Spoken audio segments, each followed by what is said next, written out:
You know those literal butterflies in your stomach? What if I told you those physical, biological feelings are actually the ultimate untapped resource driving the future of artificial intelligence and global finance? In this explainer, we are diving straight into the thrilling intersection of neuroscience and macroeconomics. But before we get into the biology of how we think, we have to ask ourselves a pretty fundamental question.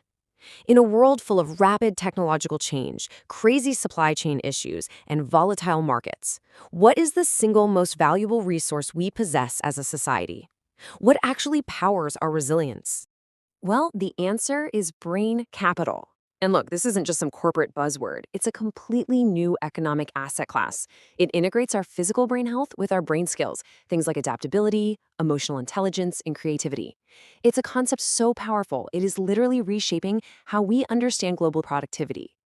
Here's the roadmap for this explainer. First, how our brains process risk. Second, giving software gut feelings. Third, the massive brain economy. And finally, brain lens investing strategies. Let's get right into it. Section 1. How brains process risk right inside the insular cortex. Okay, so tucked deep inside our brain is this hidden six-layer structure called the insular cortex, sometimes known as the island of Real.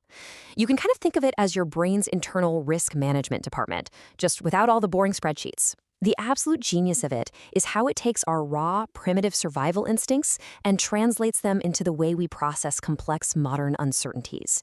It is the literal bridge between pure emotion and calculated thought. The 17th century mathematician Blaise Pascal actually hit the nail on the head here when he said, "The heart has reasons of which reason does not know." What modern neuroscience is just now proving is that our highest level cognitive reasoning is deeply, inextricably linked to our underlying emotions. You literally cannot separate the feeling from the thinking. So, how does this actually work?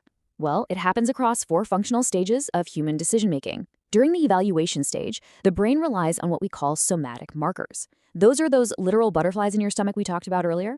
Our brain uses those physical bodily sensations to instantly evaluate risk and help us avoid negative outcomes, often before we even consciously realize why. Moving on to Section 2, giving software gut feelings, and what we call the AI adaptability gap. This brings us to a massive challenge in tech today. Humans excel at handling the unknown, right? We have those emotional somatic markers guiding our choices. But self-adaptive software systems, sure, they're incredibly fast and highly performant, but they completely lack that human ability to intuitively navigate deep uncertainty. They just don't get gut feelings when their environment drastically changes. To try and close that gap, computer engineers are actually looking directly at the human cognitive loop: intention, planning, execution, and appraisal. They are actively trying to build human-like emotional competencies right into the architecture of artificial intelligence.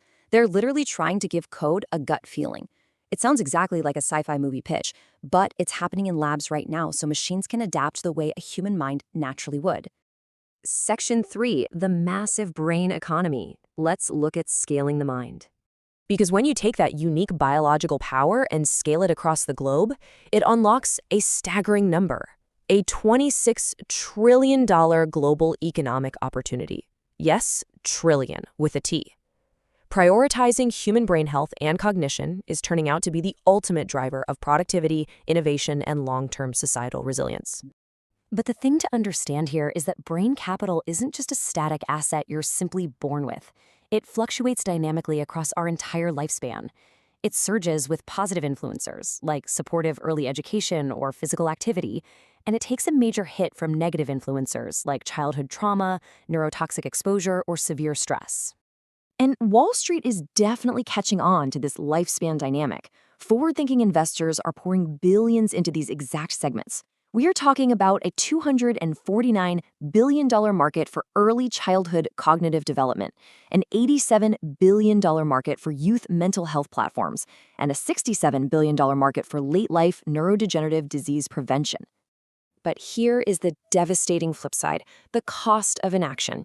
When we fail to protect the brain, the economic drain is just profound. A staggering $1 trillion is lost every single year to mental health challenges alone. Ignoring brain capital isn't just a healthcare issue anymore. It's a massive systemic financial risk that directly drains our collective workforce productivity, Which brings us to our final section, brain lens investing strategies, how we protect the ultimate asset. Enter brain lens investing. This framework relies on 3 core pillars, and what it does is treat cognitive health not as some charitable side project, but as a hard, quantifiable financial metric. It's all about targeting investments that enhance the brain, assessing and avoiding risks that degrade it, and institutionalizing this across the board in financial processes. In the real world, this is incredibly pragmatic. Targeting means funding socio-effective AI startups or functional nutrition companies that literally build brain health. Risk assessment means actively penalizing companies for high workplace burnout rates or toxic emissions. And institutionalizing goes as far as adding strict mental health mandates right into the legal loan covenants of venture capital deals. And guys, this is no longer a fringe theory. Heavyweights like the Brain Capital Alliance and the World Economic Forum are actively writing these exact frameworks into global economic policy. They are turning the invisible value of our cognitive and emotional resilience into the absolute bedrock of a thriving global economy. So as we transition into this brain-based economy, your mind's unique ability to navigate emotion and uncertainty is your most irreplaceable asset. The algorithms are trying to copy it, and Wall Street is trying to monetize it. So the question I want to leave you with is this. In a world that is coming for your cognitive focus, what are you doing today to protect and invest in your own brain capital?